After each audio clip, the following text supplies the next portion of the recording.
Story Grows. I'm Brian Patton. Today we welcome Guilt Trip frontman Jay Valentine to the podcast. Guilt Trip surprise dropped their new EP, God Forgives, last month on Roadrunner Records.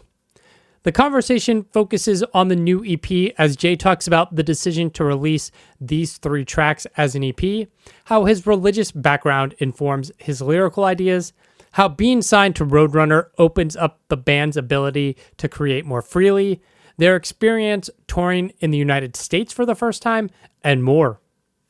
It was so cool getting to talk to Jay and have him on the podcast. God Forgives is a killer EP, and I'm so stoked for the new album that is on the way. Thanks so much for checking out this episode of As the Story Grows. If you're brand new to the podcast, welcome. You can find links in our show notes or at asthestorygrows.com for our mailing list, our Discord server, and our Patreon page. And if you aren't subscribed to the podcast, I would love it if you subscribed on your podcast platform of choice. Enjoy today's conversation with Jay Valentine from Guilt Trip.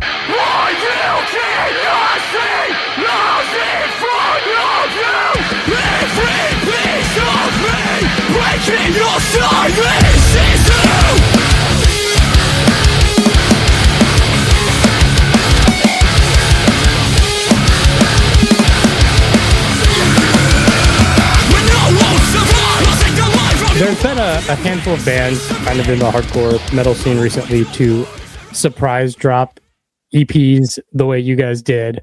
I'm curious what went into your decision to like surprise drop this EP, and kind of do you think there's something in the music industry right now that, I don't know, creates this fertile ground to just like surprise release music?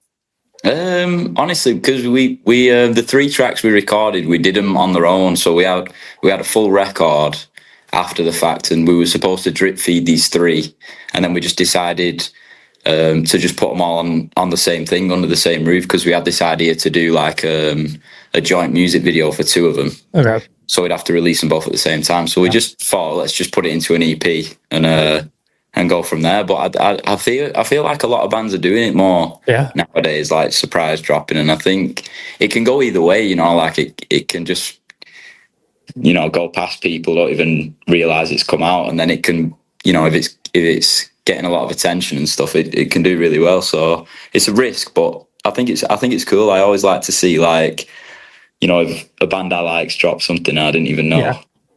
Yeah, it's cool. Last year Counterparts did it. You're just like, oh shit, new Counterparts, right? And you're like, immediately on that. Exactly.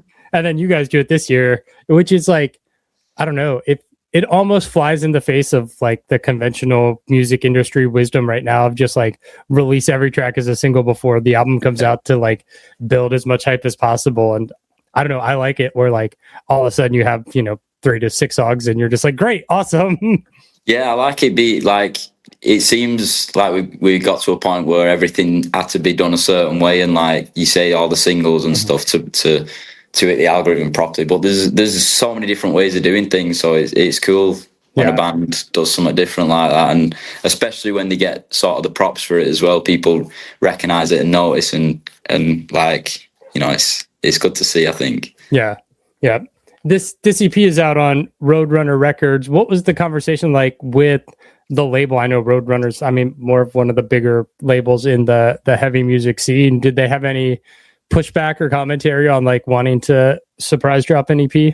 No, honestly, they've been really sound with us. Like I think they appreciate that we have our own sort of vision, because we've done it more or less ourselves from the start. Really, we've been at the helm the whole time. So I think they were happy just going with the sort of thing that we wanted to do, and, you know, just helping us along the way. So it was really easy to get them to sort of agree to the ideas that we've been having and stuff like that. We're in direct contact with 2 of the guys there, and they just, you know, we just throw ideas around them, and they usually, you know, if we come up with something stupid, they'll definitely put us in check. But most of the time, I feel like we kind of have a good idea of what we're doing, and they're just happy to go along with it, and they put enough trust in us to you know, have us do it ourselves. So it's worked out so far. Nice.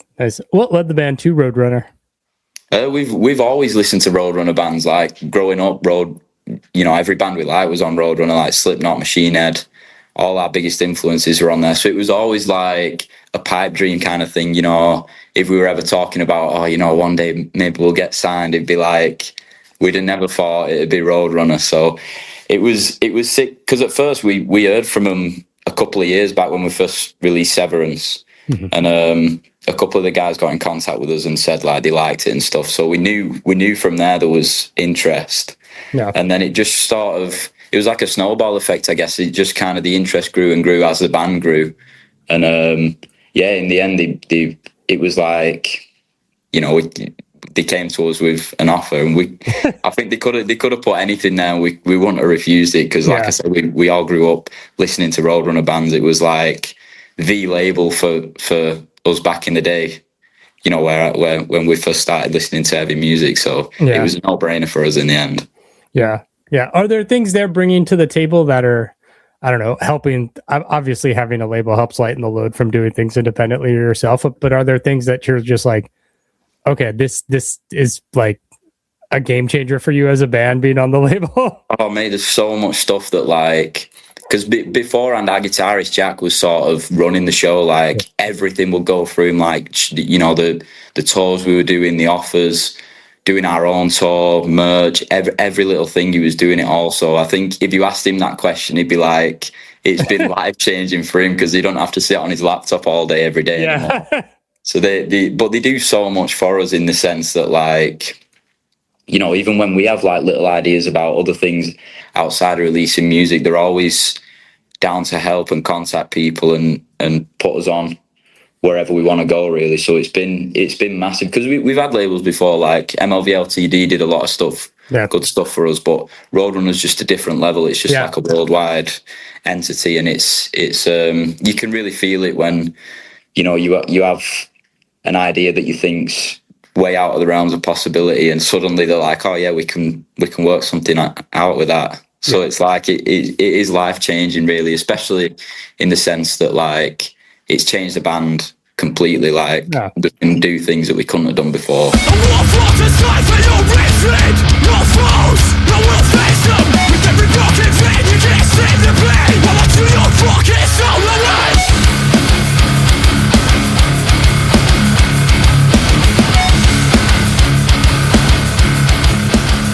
EP is called God Forgives. Where'd that title come from?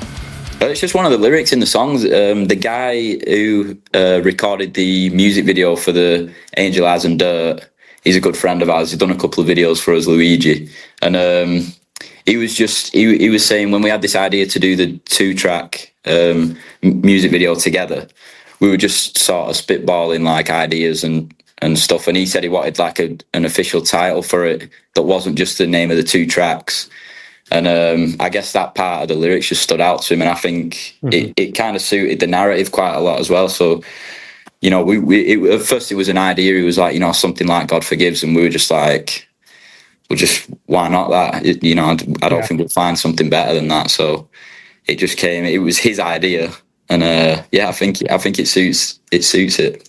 Nice. Outside of the kind of video idea, are there any lyrical themes that kind of tie these tracks together that make them cohesive in that regard? Yeah, I think when I first wrote the lyrics for Dirt, it was supposed to be like the track Severance off Severance, the title track on that record. It was meant to be like a follow-up, sort of part 2 lyrically, and that was the first track we wrote after Severance, and then we did Angel Eyes shortly after, and it was like so soon after the lyrics, I was writing about the same thing at the same time, you know what I mean? So it just sort of bled into the next track, and then, you know, it fit in with the idea of doing the same video for 2 tracks and then back to back and stuff like that. So it worked out really well in the end. Yeah. What was kind of that lyrical idea or theme that was tying things together?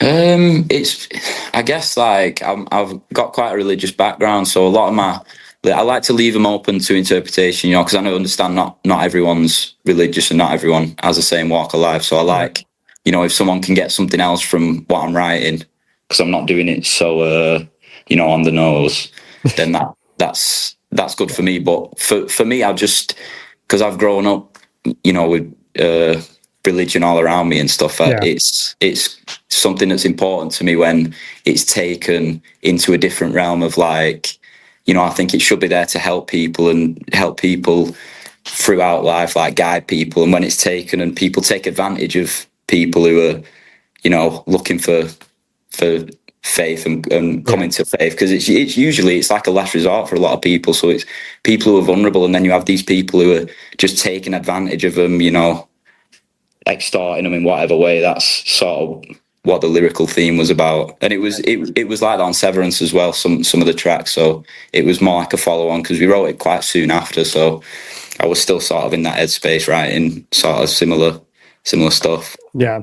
I know oftentimes when people have a religious background or religious themes in their music, there's a whole Christian heavy music industry that's gatekeeping and wants to pluck people. And sometimes that's really bad for bands who don't want to be there. Has it been tough trying to not like get pigeonholed there? Or have you found like, I don't know, whether being in the UK, it's different than like in the States where there's... It's definitely different in the UK. I think we just toured the States for the first time, and the difference is like so like unbelievable, really. Like it goes so far there, the way that people are like taken advantage of, and it's it's like, I guess the way people think about it is it's a bad thing, like because of the damage it's caused in America. In England it's nothing like that. It's not even close to the same, especially because I'm Protestant Christian, and it's like it's there's no real like negative connotations around it here. So going over there, it was eye-opening to see so many people being like anti-religion and stuff. But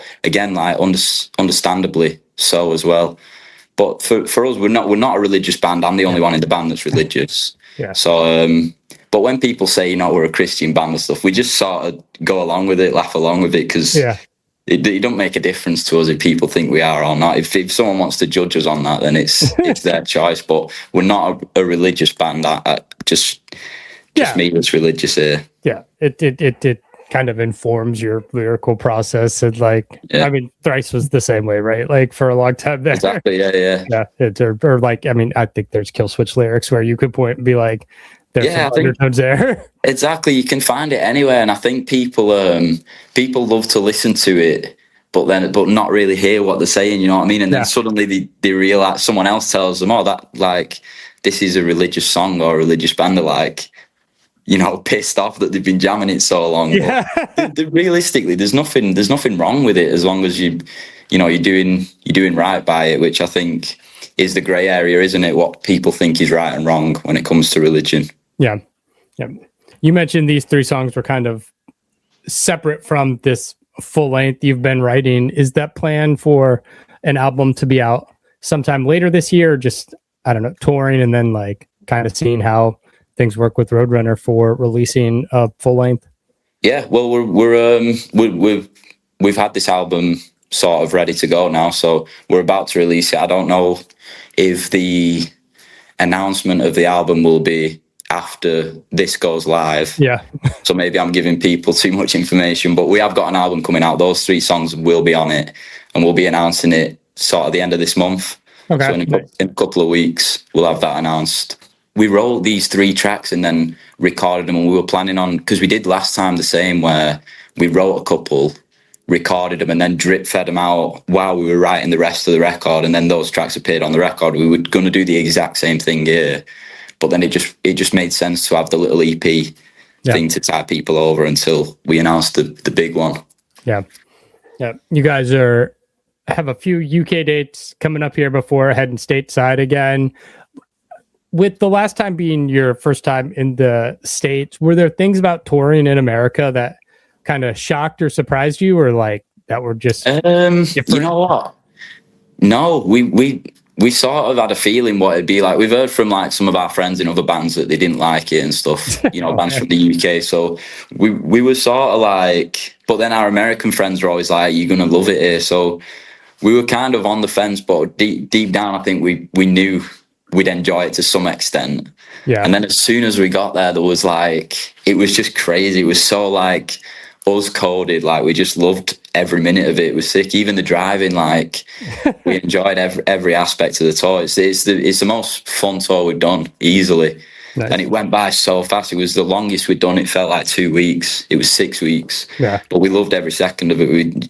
And seeing the difference between like sort of the east to the west and then the south, like it's not like touring one country. It's like so many different places and different kind of people that you see and stuff. It was great. So I was super excited to go back. Yeah. Yeah. I've heard from other European bands that like crowds in Europe, and maybe England's different than the rest of Europe, but like there's not that level of like, I don't know, crowd surfing, mosh like craziness that there is in the States sometimes, that it's slowly changing and getting better over there. But like, that's a big difference. Have you noticed that?